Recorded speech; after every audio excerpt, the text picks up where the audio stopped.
A transparência do céu, a doçura do ar, a benignidade do clima, o encanto da paisagem, a beleza das flores, a graça das mulheres, a excelência dos corações, a brandura dos costumes, a franqueza da hospitalidade fazem de Palmira a miniatura de um paraíso abrigado entre as austéreas serranias mineiras.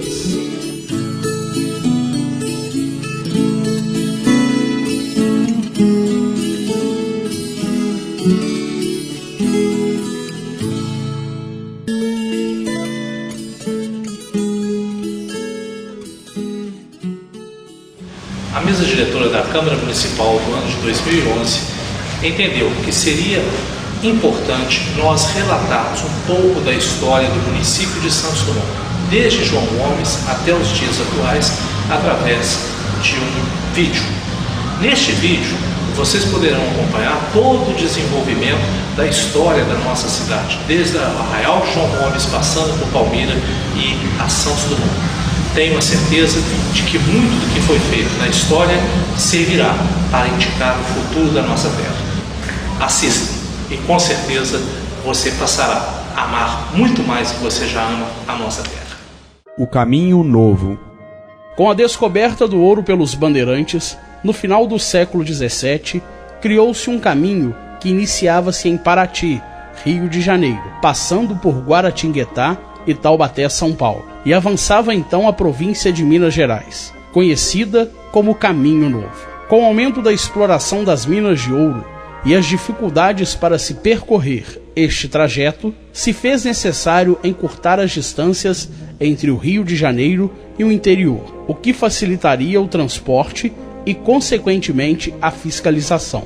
Por volta de 1701, o sertanista Garcia Rodrigues Paz partiu do Rio de Janeiro para desbravar o interior mineiro e abrir o Caminho Novo, que mais tarde passaria a ser chamado Estrada Real da Corte, tendo sua conclusão efetuada por Domingos Rodrigues da Fonseca, ligando a corte à província de Minas Gerais.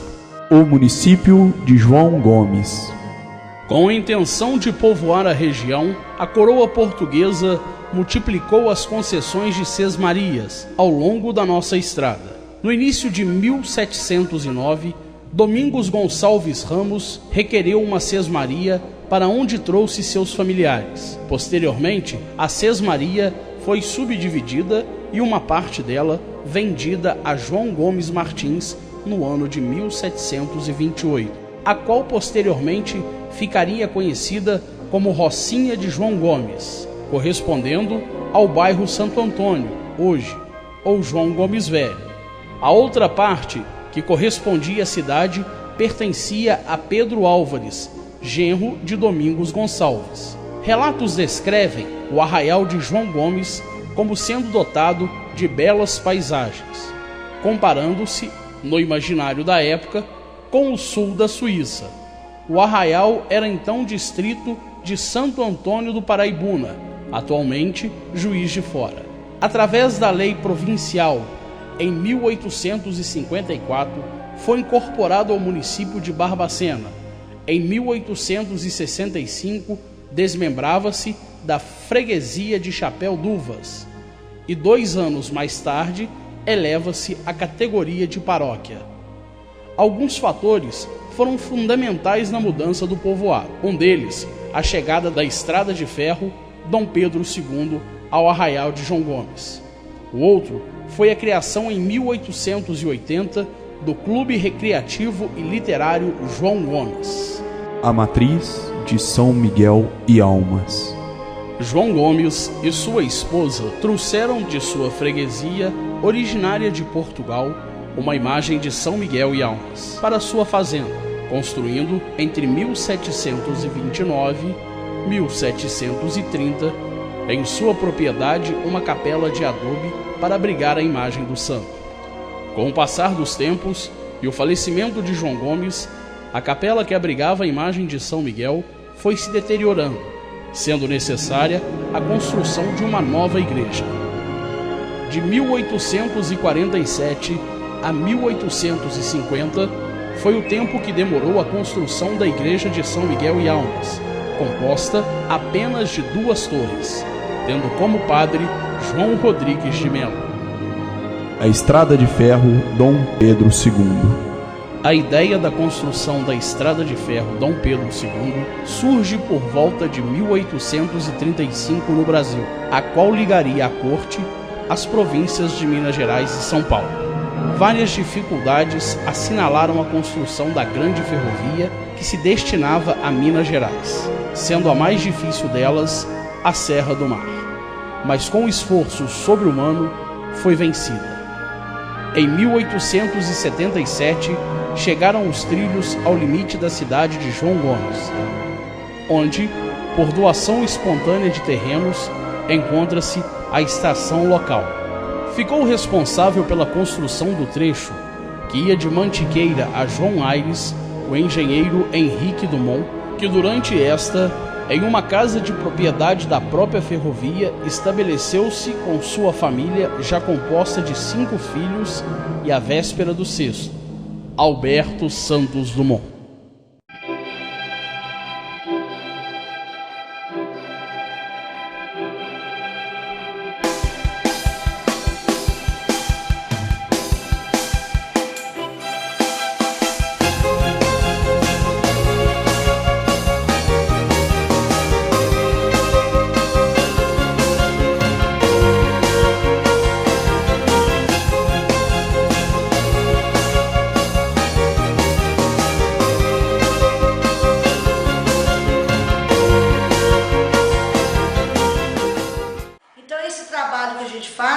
Nós temos uma equipe que trabalha, né? Não é só eu, a Maria, a Marisa, né? Tem a Ana que trabalha comigo já há 8 anos, tem a Elza Volpe. Então a gente tem uma equipe de trabalho e a colaboração da comunidade, né? E esse trabalho ele é feito no relatório anual que a gente encaminha para o IEFA. Ele é avaliado, quer dizer, todo ele criterioso, a gente encaminha dossiês que registra toda a manutenção de bens tombados, melhorias, toda intervenção que tem, a gente tem que registrar para o IEFA. E todo gasto, cada gasto em evento cultural, a gente tem que registrar tudo isso. E é revertida essa avaliação em pontos. E essa pontuação reveste para o município em ICMS. Mas como uma linha histórica do município, nós não podemos deixar de registrar o memorial ferroviário, a documentação de antigas cadernetas, até o registro de da história do município, como aquele relatório que eu mostrei para vocês, que oficializa a entrega desse trecho, né, em 1877, tem a bandeira que foi oficializada, a inauguração desse prédio, nós temos a bandeira, nós temos uma medalha que registra o centenário da Estrada de Ferro Central do Brasil, datada de 1858 e 1958. Segundo algumas informações e registros, essa medalha ela existe, é essa que nós temos aqui e uma no Rio. Há outras que houveram se perderam, pelo menos assim, informação que a gente tem. Nós temos o registro também, documentação da prefeitura, que registra os balancetes da prefeitura, decretos, criação de ruas, iluminação. Então é um acervo muito importante que registra, oficializa essa parte da gestão administrativa do município. Nós temos o acervo basicamente da matriz, que é o material sacro, do seminário, da Igreja dos Passos, a própria imagem, né, do São Miguel Padroeiro, datada de 1729, quando veio para o município, ela é preservada. Nós temos o acervo do judiciário, tanto a parte civil como criminal, que isso registra muito também, essa parte também, a parte quando nós ainda pertencíamos a Barbacena, nós temos documentos onde a comarca ainda pertencíamos a Barbacena, é outro aspecto jurídico da história da cidade, e um material particular do Dr. Jacques Pansart, que foi o primeiro prefeito da cidade, Dr. Guilherme, que a gente registra como um homem muito importante na parte da criação do lactário, toda a história desse acervo patrimonial hoje tombado pelo município. Sem dizer pouca coisa, a gente tem apenas o inventário de muitas peças que já está inventariada, é o do Museu de Cabangu, a gente não tem documento ainda original, mas a gente, que pertence à Fundação Casa de Cabangu, mas a gente tem o dossiê que relata, que está transcrito ali toda a história do museu, né? Que já é tombado pelo IFAM desde anterior a 97, a casa, depois a gente fez o tombamento do parque, foi a partir de 97, que registra a história dele, né? do vulto Alberto Santos Dumont. Nós temos um material também valioso do Antônio Nadeira, esse busto inclusive pertence à família do Antônio Nadeira, que foi doado para nós, como uma referência, porque ele foi muito importante, a família dele fez doações importantíssimas para o município, né? Inclusive o prédio, que hoje a Câmara foi doado pela família do Antônio Nadeira para o hospital, né? E daí, então são pessoas que a gente vê que eram abnegadas, né? Que tinha aquele acervo, é um período que economicamente poderia dar esse luxo de fazer, ele não tinha ainda herdeiro imediato, filhos, né, porque não teve, então ele fez essa doação para o município. Então a gente tem história, a família Buch, nós temos da cooperativa também, nós temos, então eu acho que, eu posso até me esquecer alguma coisa agora, mas nós temos um acervo documental muito importante, que é a base da história da cidade. As pessoas vêm de fora, a gente percebe isso também, não conhece muito a história do município, ela conhece apenas a história do Alberto Santos Dumont, então ela depara com uma história rica da cidade, do município. Então ela passa a ser quase que igual, às vezes até super, meu Deus, mas a cidade, isso tudo, Estrada Real, né? A gente tem um trecho da Estrada Real que é um dos mais tido hoje intacto, né? Dentro de toda a linha, até na região de Ouro Preto. Pois a gente tem que buscar essa história rica como referência dos políticos atuais, porque eu acho assim que a gente não tem só às vezes que ter um cargo político para reivindicar uma melhoria para a cidade, mas é buscar nessa identidade uma cidade melhor. Nós tínhamos, não, mas nós podemos ter. Então, onde a gente pode sonhar em ter uma cidade também, uma cidade como referência ainda. Eu acho que o Santos Dumont ainda me permite isso, né? O nome Alberto Santos Dumont. Ele permite, né, ainda conhecer o município de Santos Dumont pela figura do ilustre Alberto Santos Dumont. O Clube Recreativo e Literário João Gomes. Um grupo de moradores de João Gomes, que na época já contavam com uma população de 9.000 habitantes, se reuniu na tarde de 25 de setembro de 1880 para concretizar o desejo comum que era a fundação de um clube recreativo e literário, tendo como a primeira diretoria José Alves da Cunha, presidente, Ireno Paz de Almeida, vice-presidente, Bernardino Antônio de Moraes, primeiro secretário, Antônio Rodrigues de Souza, segundo secretário, Antônio José dos Santos, tesoureiro, Vicente Albanese, procurador, Gabriel da Silva Carmo, fiscal. Foi então criado o Clube Recreativo e Literário João Gomes, com o objetivo de desenvolvimento local e de tornar o Arraiá de João Gomes futuramente um município autônomo.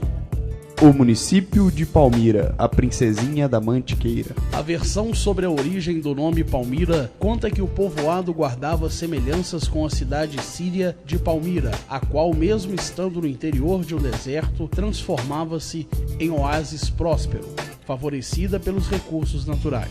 Em 27 de julho de 1889, o então presidente da província de Minas Gerais, Barão de Ibituruna sancionou a Lei número 3.712, criando a Vila de Palmira, que foi instalada em 15 de fevereiro de 1890.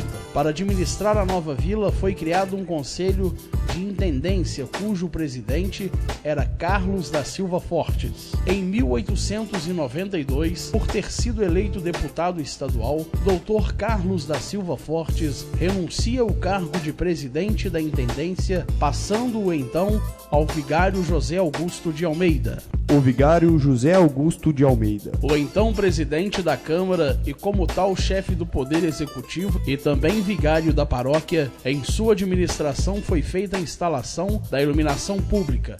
O zelo deste homem marcou a cidade. Só Deus sabe com que espírito de renúncia e sacrifício, dedicação e amor ele se entregou ao ingente trabalho de construir uma cidade. Em 14 de setembro de 1891 é confirmada a elevação da Vila de Palmira a município pela Lei número 2. Em 1891, a cidade passa a ter iluminação pública a querosene.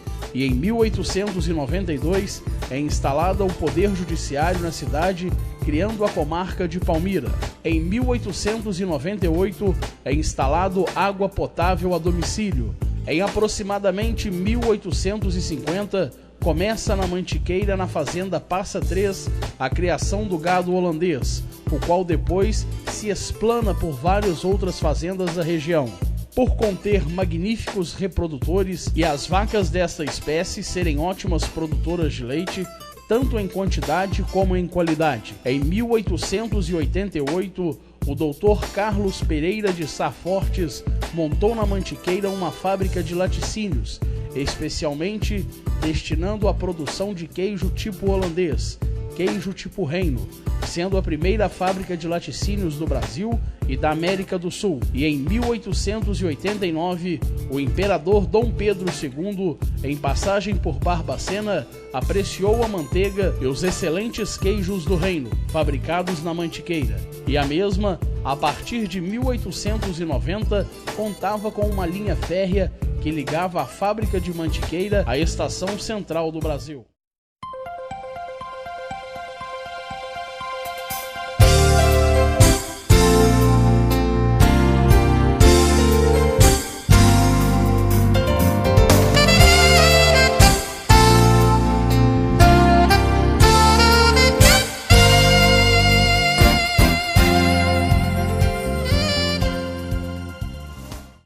Eu acredito que 4 fatores foram fundamentais para o desenvolvimento do município após a sua emancipação, que ocorreu em 1889.